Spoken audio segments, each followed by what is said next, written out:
Hello बच्चों, good evening बच्चों।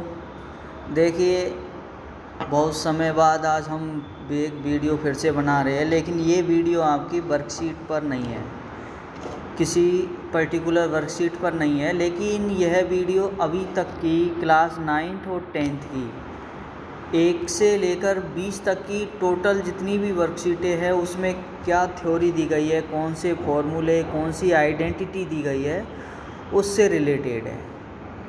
मैंने देखा है कि बच्चों को फॉर्मूले भी याद नहीं है, कुछ आइडेंटिटी और कुछ थ्योरीज, इनके बारे में कुछ नॉलेज नहीं है, तो इसलिए मैंने कोशिश की है कि कुछ फॉर्मूले, आइडेंटिटी और थ्योरीज को एक साथ कलेक्ट करने की और आप तक पहुंचाने की। तो जो मेरे स्कूल के बच्चे 9th और 10th के हैं उनको याद रखना है कि अगली क्लास जब भी होगी उसमें मैं आपसे फॉर्मूले, आइडेंटिटी और थ्योरी जो इसमें मैं पढ़ाऊँगा, समझाऊँगा, उसको पूछा जाएगा। और अपनी नोटबुक जिसमें आप वर्कशीट करते हो, उस नोटबुक में मैंने जो थ्योरी समझाई है, जो लिखी है, उसको लिखना है सभी को। मैं सभी की कॉपी को चेक करूँगा और सभी को याद होनी चाहिए। ओके, तो देखिए मैंने अभी इसमें आपको क्या बताया है। और यदि अभी तक किसी बच्चे ने मेरे चैनल को सब्सक्राइब नहीं किया है तो वो सब्सक्राइब कर ले, क्योंकि इसी का अभी पार्ट 2 आएगा, हो सकता है पार्ट 3 भी आएगा। तो यदि आपने चैनल को सब्सक्राइब नहीं किया है, बेल आइकन ऑन नहीं किया है, तो आप तक वो जो वीडियो टाइम पर आएगी तो आपके पास टाइम पर नहीं पहुंचेगी। क्योंकि यदि बेल आइकन ऑन होगा तो आपके पास जैसे ही वीडियो आएगी नोटिफिकेशन आ जाएगा। इसलिए सभी सब्सक्राइब कर ले और बेल आइकन ऑन रखें। ओके बच्चों, देखिए आज की वर्कशीट, जो वर्कशीट की वीडियो है, इस पर एक ख़ास चर्चा जिसे हम बोल सकते हैं, थ्योरीज या फॉर्मूलाज पर। देखिए आज की वीडियो में आपको इसमें बताया गया है कि फर्स्ट परिमेय संख्या क्या होती है। परिमेय संख्या या रेशनल नंबर। देखिए, परिमेय संख्या या रेशनल नंबर एक ऐसा नंबर होता है जिसे पी वाई क्यू के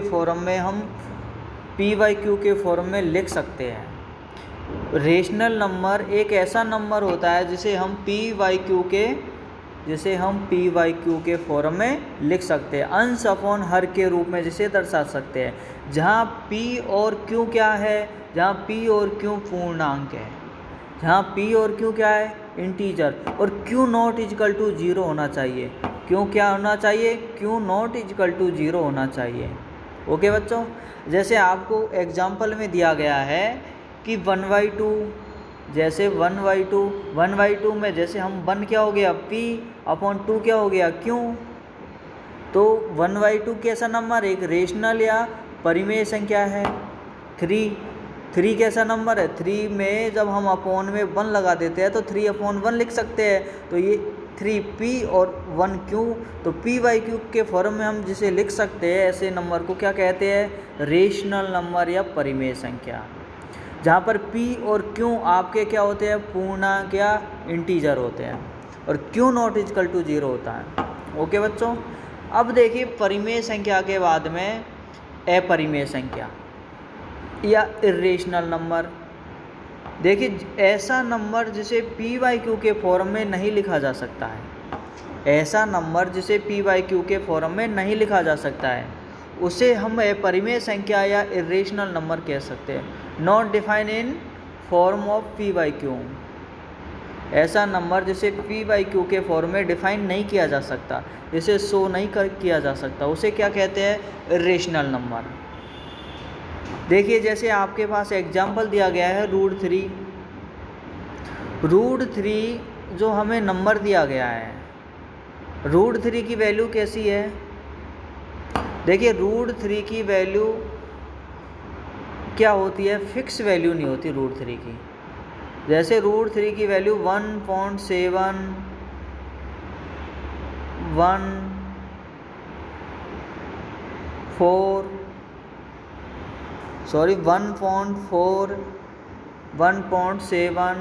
14 डॉट डॉट डॉट इस तरीके से चलती जाती है। तो ये क्या हो गई √3 की वैल्यू। अब √3 की वैल्यू को जो वैल्यू फिक्स नहीं होती, अब यहाँ पर हमने देखा था ऊपर जो रेशनल नंबर दिया गया था 1/2 1/2 को जब हम सॉल्व करते हैं तो इसको क्या लिखते हैं 0.5। ये कैसी वैल्यू है, एक फिक्स वैल्यू है। ऐसा नंबर हम इसे इस तरीके से भी बोल सकते हैं कि जिसकी फिक्स वैल्यू हो, जिसकी एग्जैक्ट मान हो उसे कहते हैं परिमेय संख्या, और जिसका एग्जैक्ट मान या फिक्स वैल्यू नहीं हो उसे कहते हैं अपरिमेय संख्या। जैसे √3 की वैल्यू क्या आती है 1.714 डॉट डॉट डॉट डॉट इस तरीके से होती है। तो इसकी क्या फिक्स वैल्यू नहीं है, इसलिए √3 क्या है अपरिमेय या रेशनल नंबर।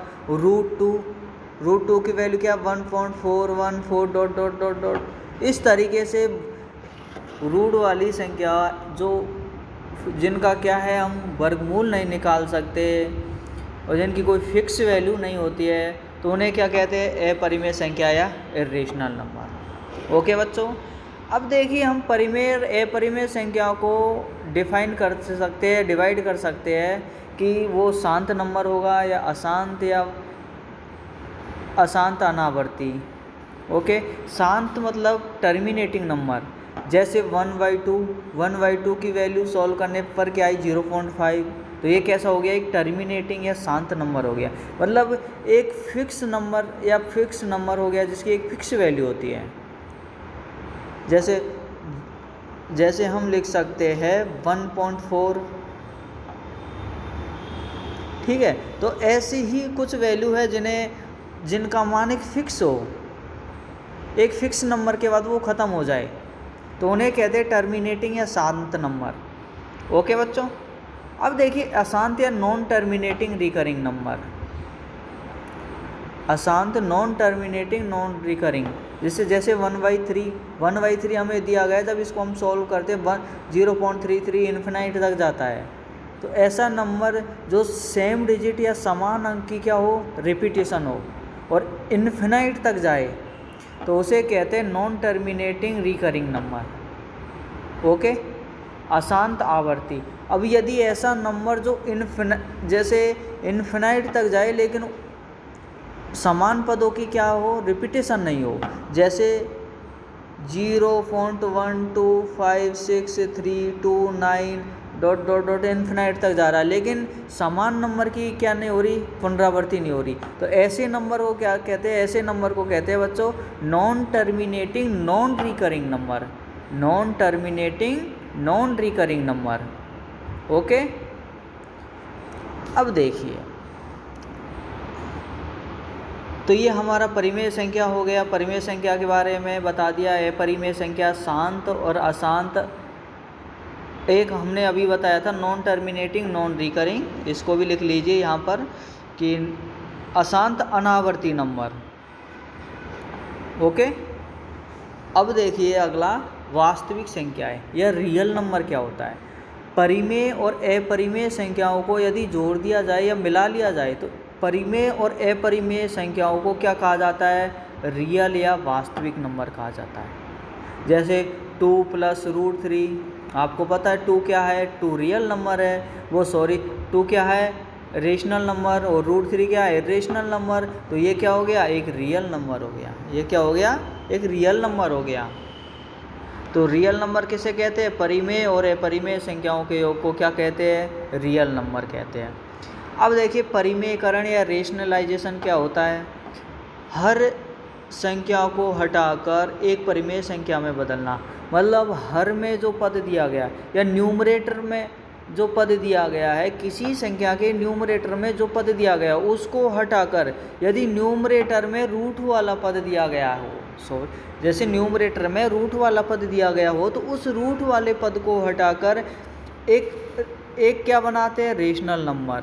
तो उस संख्या को क्या कहते हैं, परिमेयकरण करना। जैसे यदि आपको 1/2 + √3 दे दिया जाए तो या के न्यूमरेटर में क्या पद है या हर में क्या पद है, 2 + √3।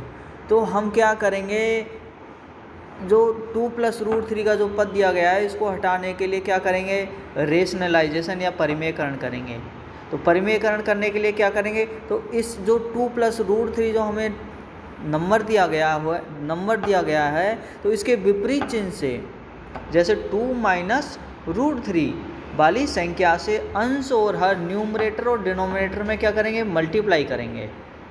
तो ऐसा करने पर क्या होगा, उस नंबर का या उस संख्या का रेशनलाइजेशन हो जाएगा और जो न्यूमरेटर या हर में जो आपको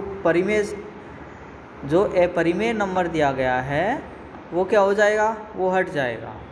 ओके, अब देखिए अब आप कहोगे सर परिमेयकरण क्यों करते हैं, हर में हम क्या करते हैं बच्चों, हर में रूट की संख्या को रखते नहीं है, क्योंकि इससे सॉल्व करने में बहुत डिफ़िकल्ट होती है। इसलिए हम कोशिश करते हैं कि हर में यदि कोई रूट की संख्या हो तो उसे परिमेयकरण या रेशनलाइजेशन करके क्या कर सकते हैं, हटा सकते हैं।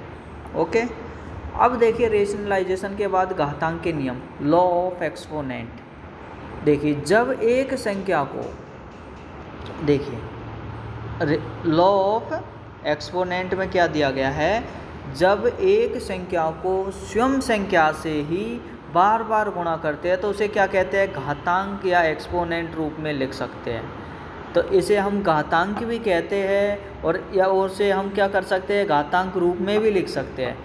जैसे आपके पास यदि हम क्या परिभाषा थी घातांक के नियम की, कि जब एक ही संख्या को उसी संख्या से या स्वयं संख्या से बार बार गुणा करते हैं या गुणा किया जाता है तो उसे क्या कहा जाता है, घातांक या एक्सपोनेंट रूप। देखिए जैसे यहाँ पर हमने दिया है 5 को 5 ×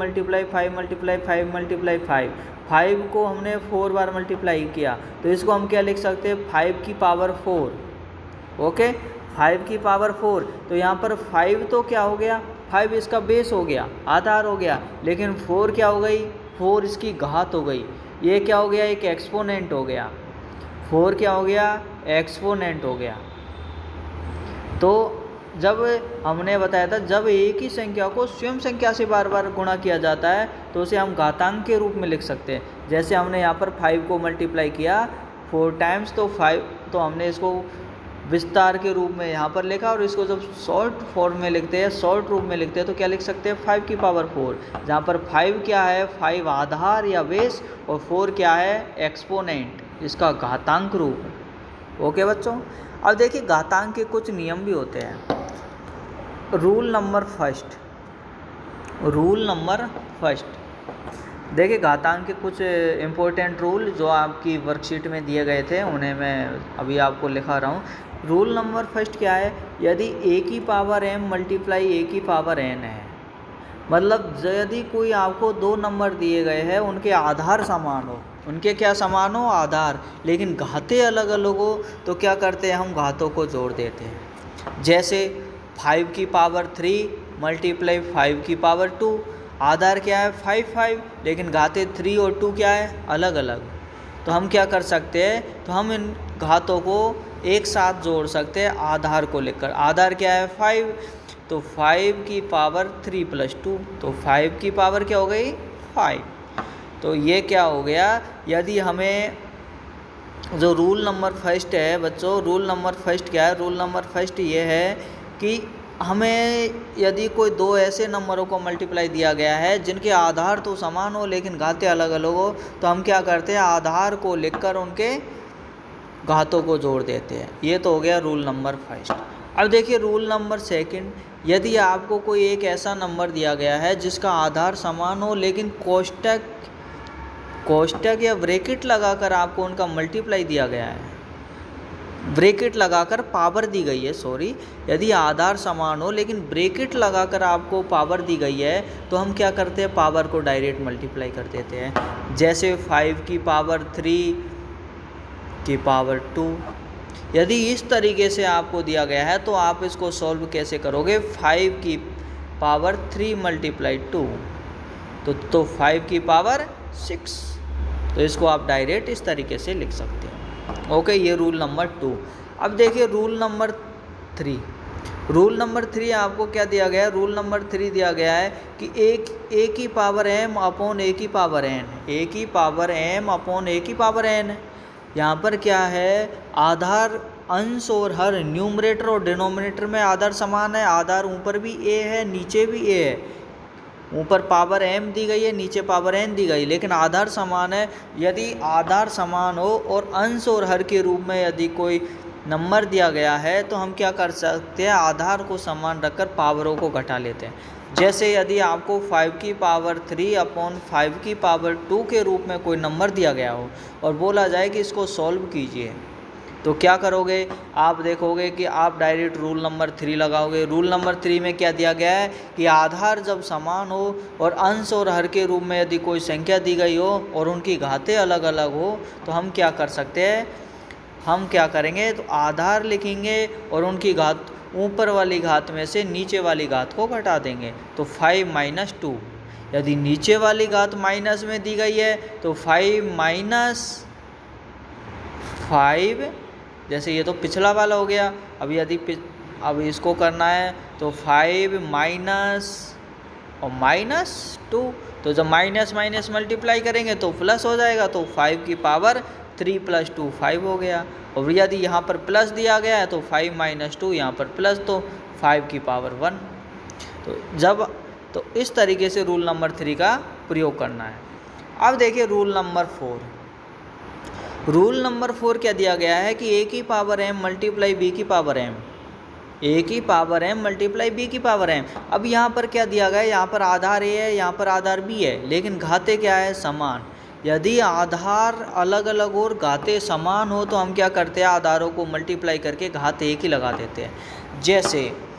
जैसे 5 की पावर 3 मल्टीप्लाई 2 की पावर 3, 5 की पावर 3 मल्टीप्लाई 2 की पावर 3, तो हम क्या करेंगे, यहाँ पर घाते समान। अब यदि आपसे पूछा जाए कि इसको सॉल्व करने पर क्या आएगा, देखिए बच्चों ऐसे क्वेश्चन आपके एग्ज़ाम में आ सकता है। नवंबर में जब हाफ ईयरली एग्ज़ाम होगी तो उसी के बेस या पर्पस पर ये वीडियो मैं तैयार कर रहा हूँ। ओके, तो अब यदि आपसे पूछा जाए कि इसको सॉल्व कीजिए तो आप क्या करोगे, आप रूल नंबर 4 लगाओगे। आपको याद होना चाहिए, आपको क्या याद होना चाहिए कि जब हमें बेस या आधार तो अलग अलग दिए गए लेकिन घातें समान दी गई हो तो हम क्या करेंगे, हम क्या इसको सॉल्व करने के लिए हम क्या करेंगे, दोनों आधारों को मल्टीप्लाई करके घात एक ही लगाएंगे। घात क्या है, 3, दोनों जगह घातें समान तो घातें एक ही लगाएंगे। घातें क्या है, 3, तो 5 मल्टीप्लाई 2 कितना हो गया, 10 की पावर कितनी, 3। तो ये आपका क्या आ गया, सॉल्यूशन, सॉल्व करने पर आंसर 10 की पावर 3। ओके बच्चों, अब देखिए इस तरीके से रूल नंबर 4 का प्रयोग करना। अब रूल नंबर 5, यदि कोई भी नंबर दिया गया हो और उसकी पावर 0 दी गई हो तो उसका आंसर क्या आएगा, हमेशा 1 आएगा। जैसे आपको दे दिया जाए 100 की पावर 0 और ऑप्शन दे दिया जाए 100, 1, 0 और 5, इस तरीके से यदि कोई आंसर दे दिया जाए तो आप किसी भी संख्या की पावर 0 हो तो उसका आंसर क्या आता है, 1। तो ये रूल नंबर 4। ओके बच्चों, अब देखिए ये तो हो गए आपके 7 अभी तक के 7 इम्पोर्टेंट रूल। 7 इम्पोर्टेंट रूल के अंदर बहुत सारे मैंने डेफिनेशन और रूल भी समझा दिए। अब देखिए अगला 8वां नंबर का फॉर्मूला, को प्राइम नंबर। को प्राइम नंबर क्या होता है, जब मैंने वर्कशीट समझाई थी तब बहुत अच्छे से समझाया था कि यदि हमें ब्रैकेट में कोई ऐसे नंबर दिए गए हैं, कोई 2 ऐसे नंबर दिए गए हैं जिनका HCF 1 हो, को प्राइम नंबर क्या होता है। को प्राइम नंबर देखिए बच्चों मैंने यहाँ पर लिख दिया है, को प्राइम नंबर, व्हाट इज को प्राइम नंबर या को प्राइम नंबर क्या होता है, तो 2 ऐसे नंबर जिनका HCF क्या हो, 1 हो। आपको डेफिनेशन लिखनी है आपकी बुक में या जो डायरी या नोटबुक है उसमें लिखनी है कि 2 ऐसे नंबर जिनका HCF क्या, HCF 1 हो, उन्हें को प्राइम नंबर कहते हैं। जैसे 3,5 तो इनका HCF क्या है, 1, तो ये कैसे नंबर है, को प्राइम नंबर। 5,7 इनका HCF भी क्या है, 1, तो ये कैसे नंबर है, को प्राइम नंबर। ओके, अब देखिए को प्राइम नंबर के बाद HCF। HCF क्या होता है? HCF होता है कि largest number that divide two और मोर नंबर। HCF क्या होता है? मतलब HCF क्या होता है?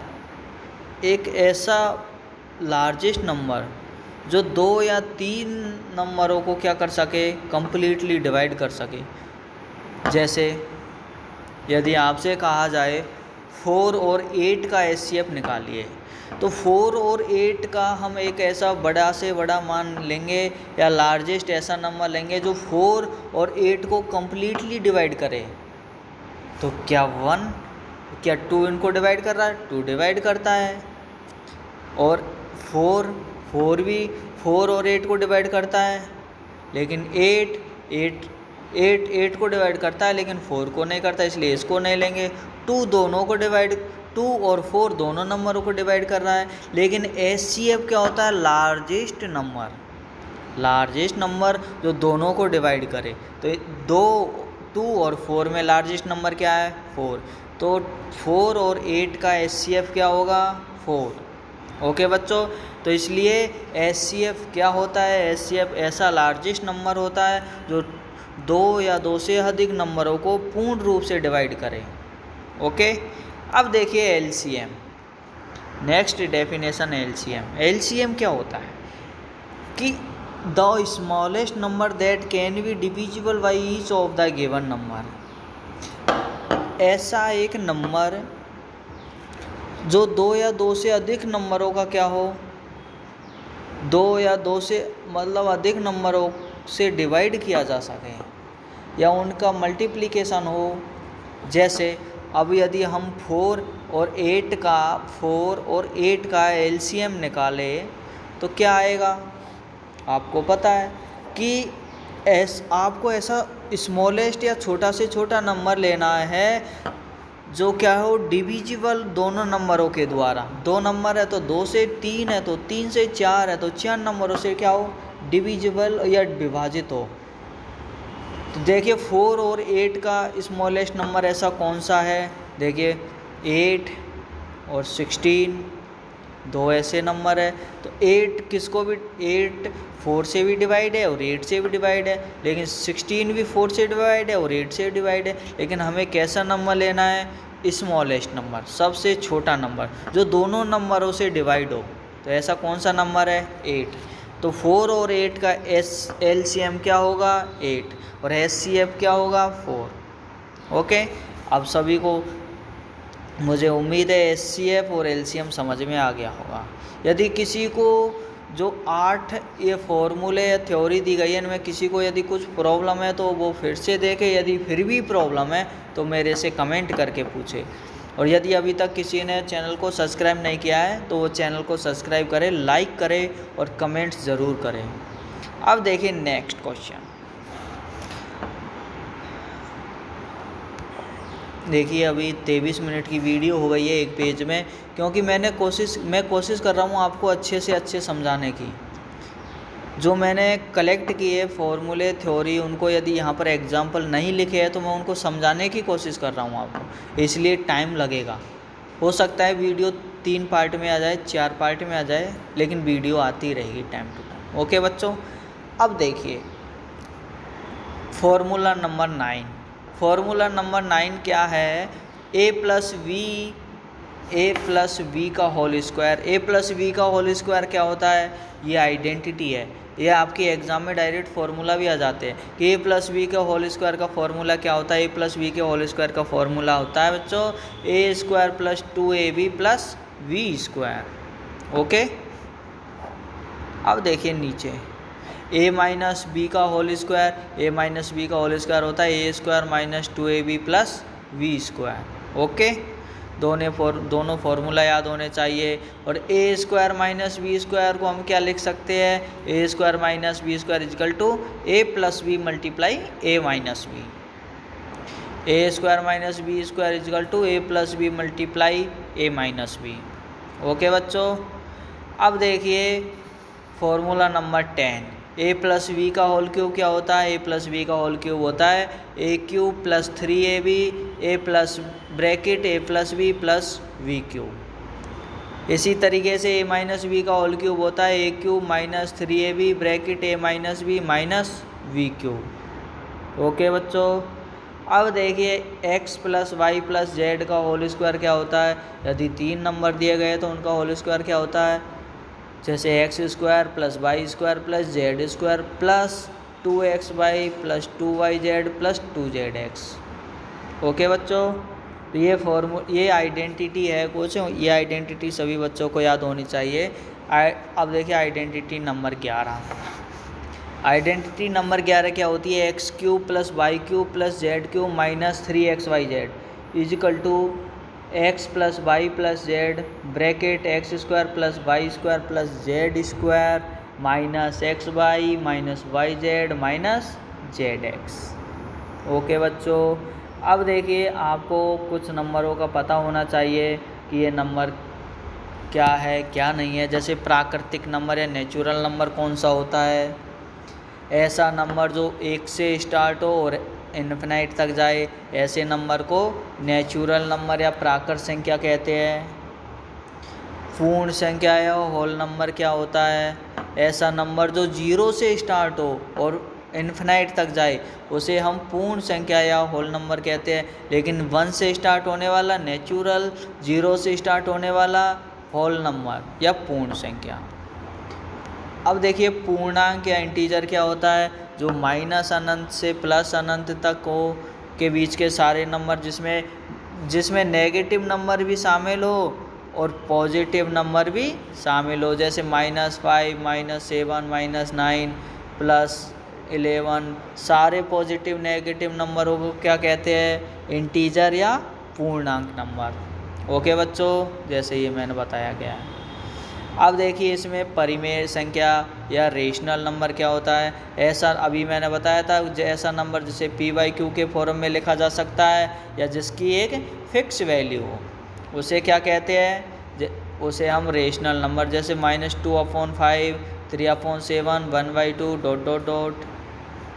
ओके बच्चों, अब देखिए नेक्स्ट अपरिमेय संख्या या इरेशनल नंबर क्या होता है। अपरिमेय संख्या या इरेशनल नंबर होता है √2 √3 √5। ओके, क्योंकि जैसे √2 √3 और पाई, जैसे पाई की वैल्यू क्या होती है 3.141 ... इन्फिनाइट तक, इसकी भी क्या होती है फिक्स वैल्यू नहीं होती। तो ऐसे नंबर क्या होते हैं, इरेशनल नंबर होते हैं। ओके बच्चों, अब देखिए आगे इसमें बताया गया है त्रिभुज या ट्राइंगल किसे कहते हैं। त्रिभुज या ट्राइंगल किसे कहते हैं कि 3 भुजाओं से मिलकर बनी आकृति क्या कहलाती है, ट्राइंगल कहलाती है। 3 साइड से क्लोज शेप को क्या कहते हैं, ट्राइंगल कहते हैं। 3 भुजाओं से मिलकर बनी आकृति ट्राइंगल कहलाती है। 3 साइड से क्लोज शेप क्या कहलाती है बच्चों, ट्राइंगल कहलाती है। अब देखो ट्राइंगल को हमें कॉन्ग्रुएंसी या सर्वांग समता सिद्ध करने के लिए कुछ नियमों की आवश्यकता होती है, और उन कौन से नियम होते हैं ये देखिए। अभी यदि 2 ट्राइंगल दिए गए हैं, उनको यदि कॉन्ग्रुएंसी या सर्वांग समता सिद्ध करना है, यदि उनको कॉन्ग्रुएंसी या सर्वांग समता सिद्ध करना है तो कौन सी नियम होंगे, कितने नियम होंगे, पहले तो 4 नियम होंगे। कितने नियम होंगे बच्चों, 4 नियम होंगे। कौन से नियम होंगे वो देखिए। पहला नियम SAS नियम क्या होता है, मैंने बहुत अच्छे से समझाया था जब वर्कशीट समझाई थी, इसलिए यहाँ शॉर्ट फॉर्म में लिख दिया। फिर भी मैं एक बार बता देता हूँ। SAS रूल होता है साइड एंगल साइड।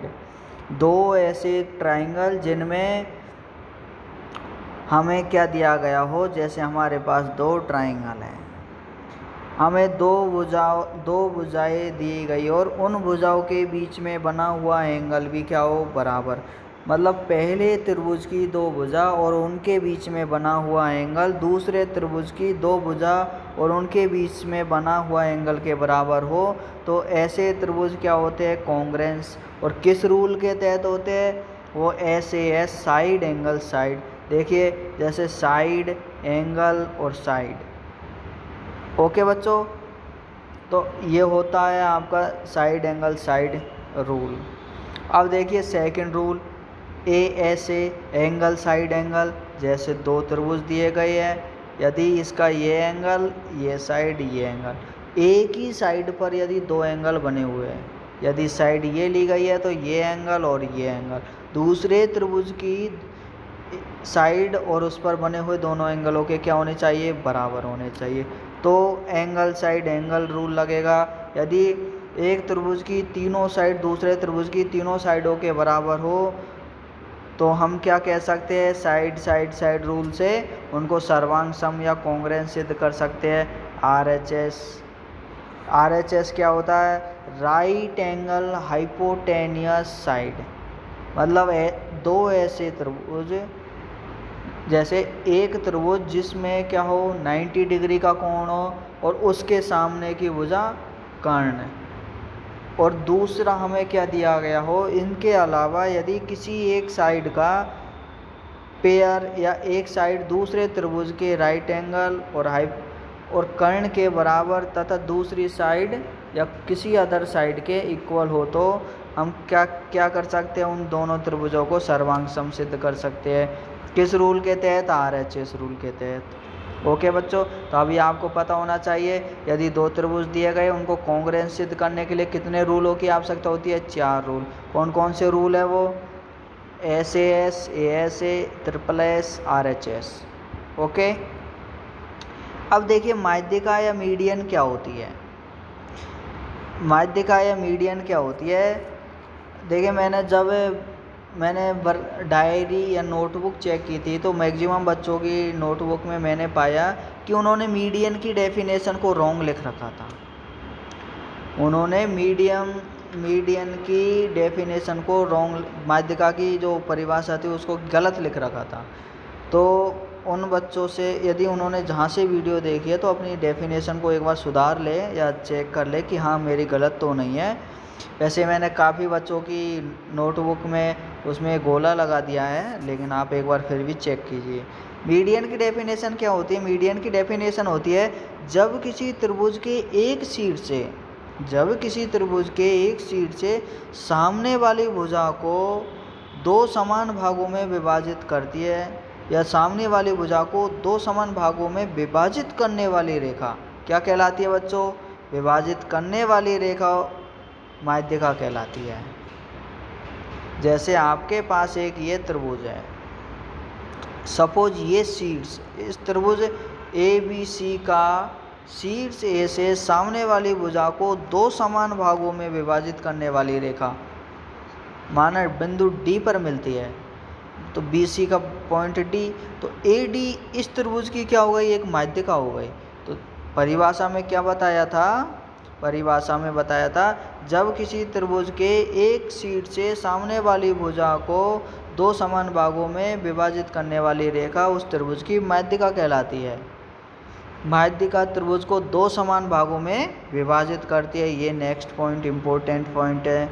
माध्यिका त्रिभुज को दो समान भागों में क्या करती है, विभाजित करती है। अब देखिए त्रिभुज का क्षेत्रफल, त्रिभुज का क्षेत्रफल क्या होता है, त्रिभुज का क्षेत्रफल होता है बच्चों 1/2 इंटू आधार इंटू ऊंचाई या आधार इंटू लंबाई 1/2 into base into height. Okay, 1/2 multiply base into height, ये होता है त्रिभुज का क्षेत्रफल। अब देखिए रूल नंबर 16, समान पद या लाइक टर्म क्या होती है, जिन पदों के बीजीय गुणनखंड क्या हो, एक जैसे हो या एक समान हो, उन पदों को क्या कहते हैं, उन पदों को समान पद या लाइक टर्म कहते हैं। जैसे एग्जाम्पल में दिया गया 12x - 25x, 12x - 25x, इसमें आपको x का कोफिशिएंट यहाँ दिया गया है, x का गुणांक यहाँ दिया गया है। आपको इनका कोफिशिएंट नहीं देखना है, आपको देखना है वेरिएबल समान है या नहीं है। यदि दो पद दिए गए हैं और यदि उनके वेरिएबल या चर पद समान है तो क्या कहेंगे हम उन्हें लाइक टर्म, यदि उनके वो चर पद समान है तो उन्हें अनलाइक टर्म कहेंगे। जैसे एग्जाम्पल नंबर सेकंड में 2xy और 5xy दोनों जगह xy के क्या है, पद है या टर्म है, इसलिए कैसी टर्म हो गई, लाइक टर्म या समान पद। ओके बच्चों, अब देखिए अनलाइक टर्म या असमान पद। तो बीजीय गुणनखंड असमान हो तो मतलब ऐसे नंबर जिनके वेरिएबल वाली टर्म क्या हो, असमान। जैसे एग्जाम्पल में दिया गया 2xy माइनस 3x, यहाँ xy की टर्म थी, यहाँ पर x की टर्म है, दोनों टर्में क्या है, असमान। इसलिए ऐसे पद जिनके वेरिएबल टर्म या चर पद क्या हो, असमान हो, उन्हें अनलाइक टर्म कहते हैं। ओके बच्चों, अब देखिए आगे। अब मैंने आगे इसमें आज का 9th का पेपर भी हुआ था, उसमें मैंने काफ़ी क्वेश्चन देखे थे असेसमेंट 5, जिसमें क्या दिया गया है, एक बहुत ही सिंपल क्वेश्चन दिया गया है। 3 या 4 क्वेश्चन ऐसे थे, बहुत ईजी थे, और वो सिर्फ इस डायग्राम में से थे। अभी देखिए इस डायग्राम में क्या है, आपको क्या दिया गया है, आपको इस तरीके से दो x एक्सिस और y एक्सिस के द्वारा एक प्लेन या तल को कितने भागों में बांट दिया गया है, 4 पार्टों में। फर्स्ट, सेकंड, जैसे यहाँ दिया गया फर्स्ट, सेकंड, थर्ड और फोर्थ, 4 पार्टों में डिवाइड कर दिया। जो आपकी x वाली एक्सिस ये थी, इसको क्या कहते हैं, इसको क्षैतिज रेखा कहते हैं। क्या कहते हैं, क्षैतिज रेखा भी कहते हैं, इंग्लिश में हॉरिजॉन्टल लाइन कहते हैं, इसको भुज भी कहते हैं, इसको क्या कहते हैं, भुज भी कहते हैं, और इंग्लिश में एब्सिसा कहते हैं, और जिसे हम नॉर्मल लैंग्वेज में एक्स अक्ष कहते हैं या एक्स एक्सिस। ओके, जो हमारी एक्स एक्सिस थी, इसके हमने कितने नाम देख लिए, 4। क्षैतिज रेखा इसको कहते हैं, दूसरे इसको हॉरिजॉन्टल लाइन इंग्लिश में कहते हैं, भुज क्या कहते हैं, भुज को इंग्लिश में क्या कहते हैं, एब्सिसा। ओके, और जैसे हम क्या कहते हैं, एक्स एक्सिस, जिसे क्या कहते हैं बच्चों, एक्स एक्सिस भी कहते हैं। तो आज के पेपर में क्वेश्चन क्या था, आपको 2 और 3 2 पॉइंट दिए गए थे और उनमें पूछा गया था कि इसका भुज क्या है। अब आपको पता होना चाहिए भुज हम किसे कहते हैं, एक्स एक्सिस को कहते हैं। तो एक्स एक्सिस का यहाँ पर बिंदु क्या है, 2। तो बिंदु 2 और 3 का भुज क्या है, 2।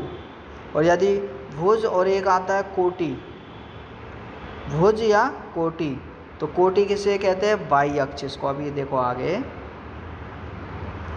जैसे आपका ये एक्स एक्सिस था, तो एक्स एक्सिस के जितने नाम हैं वो सभी को लिखने हैं और नाम याद करने के एक्स एक्सिस के क्या क्या नाम हो सकते हैं, क्षैतिज रेखा, हॉरिजॉन्टल लाइन, भुज या एब्सिसा या एक्स एक्सिस। अब देखिए वाई एक्सिस, ये पूरी एक्स एक्सिस है, ये पूरी वाई एक्सिस है। अब देखिए वाई एक्सिस का नाम क्या क्या है, ऊर्ध्वाधर रेखा, क्या क्या नाम है, ऊर्ध्वाधर रेखा, वर्टिकल लाइन, वाई अक्ष, कोटि या ऑर्डिनेट। वाई अक्ष, कोटि या ऑर्डिनेट। देखिए कोटि या ऑर्डिनेट सभी को याद होना चाहिए, क्योंकि यहाँ से बहुत क्वेश्चन उठ के आ जाता है, आपसे पूछ लिया जाता है कि जो हमें कुछ पॉइंट, जैसे पॉइंट दे दिए गए 3 और 5, तो इसका भुज क्या है और कोटि क्या है। तो भुज क्या होगा, 3, कोटि क्या होगा, 5। भुज जिसे हम क्या कहते हैं, एब्सिसा, और कोटि जिसे क्या कहते हैं, ऑर्डिनेट। ओके बच्चों, अब देखिए ये तो हो गई भुज और कोटि या क्षैतिज रेखा या ऊर्ध्वाधर रेखा से रिलेटेड बातें। अब देखिए जो आपने इसको कितने भागों में, किसी प्लेन को कितने भागों में, समतल को कितने भागों में विभाजित किया, 4 भागों में किया, फर्स्ट, सेकंड, थर्ड और फोर्थ। देखिए और जूम कर देता हूँ मैं इसको।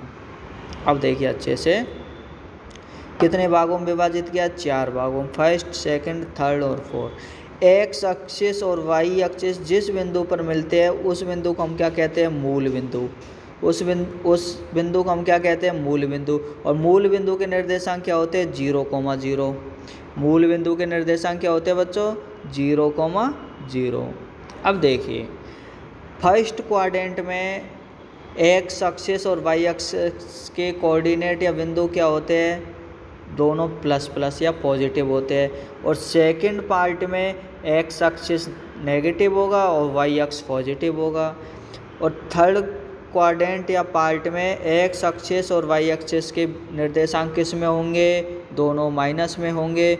और फोर जो पार्ट होगा इसमें एक्स एक्सिस या एक्स अक्ष क्या होगा प्लस और वाई अक्ष क्या होगा माइनस होगा। ये सभी को याद रखने कि किस क्वाड्रेंट में कौन सा पद प्लस का होगा और कौन सा पद माइनस का होगा। जैसे आज के पेपर में क्लास 9th के असेसमेंट 5 में एक क्वेश्चन आया था कि -3 और 2, शायद -3 ही था, मुझे ध्यान नहीं है, लेकिन पहला पद माइनस का था दूसरा प्लस का था, कि ये किस चतुर्थांश में होगा।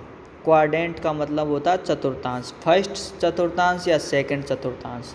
अब आपको पता होना चाहिए कि पहला पद माइनस का है दूसरा पद प्लस का है, तो पहला पद माइनस का है दूसरा पद प्लस का है, ये किस चतुर्थांश में आता है, पहला पद माइनस का दूसरा प्लस का, किस में है, सेकंड चतुर्थांश में।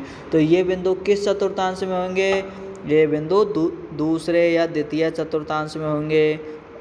ओके, अब देखिए आज के मैंने पेपर में कुछ बच्चों का चेक किया था, उन्होंने किसी ने तीसरा चतुर्थांश लिख रखा था, किसी ने पहला, किसी ने चौथा, बहुत कम बच्चों ने दूसरा चतुर्थांश लिख रखा था। तो इसलिए सभी बच्चों को ये याद होने चाहिए कि फर्स्ट चतुर्थांश में एक्स और वाई दोनों क्या होते हैं, एक्स और वाई दोनों के निर्देशांक प्लस होते हैं। और दूसरे चतुर्थांश में एक्स के निर्देशांक माइनस और वाई के निर्देशांक प्लस। और तीसरे चतुर्थांश में एक्स और वाई दोनों के निर्देशांक माइनस। और चौथे चतुर्थांश में एक्स के निर्देशांक प्लस और वाई के निर्देशांक माइनस में होते हैं। ओके बच्चों, और देखिए भुज और कोटि किसे कहते हैं, भुज हमें एक्स एक्सिस को कहते हैं, कोटि वाई एक्सिस को कहते हैं। वाई अक्ष एक्स एक्सिस का मतलब एक्स अक्ष के जो निर्देशांक जो बिंदु दिए गए उसे भुज, और वाई अक्ष के जो निर्देशांक या पॉइंट या जो कोऑर्डिनेट दिए गए उन्हें कोटि कहते हैं। ओके, तो ये सभी को अच्छे से याद होना चाहिए। आज इस वीडियो में हम अभी इतना करेंगे क्योंकि 40 मिनट की वीडियो हो गई है, समझाने में काफ़ी टाइम लग गया। तो इस वजह से उम्मीद है कि आपको वीडियो पसंद आई होगी। अभी मैंने काफ़ी क्वेश्चन इसमें तैयार कर लिए, काफ़ी मैटर आपके लिए तैयार किया है। तो वीडियो मुझे लगता है कि 3 या 4 पार्टों में वीडियो आपके पास आएगी। ओके, अभी जिस बच्चे ने चैनल को सब्सक्राइब नहीं किया है वो एक बार चैनल को सब्सक्राइब करें और बेल आइकन ऑन करें। ओके बच्चों, धन्यवाद।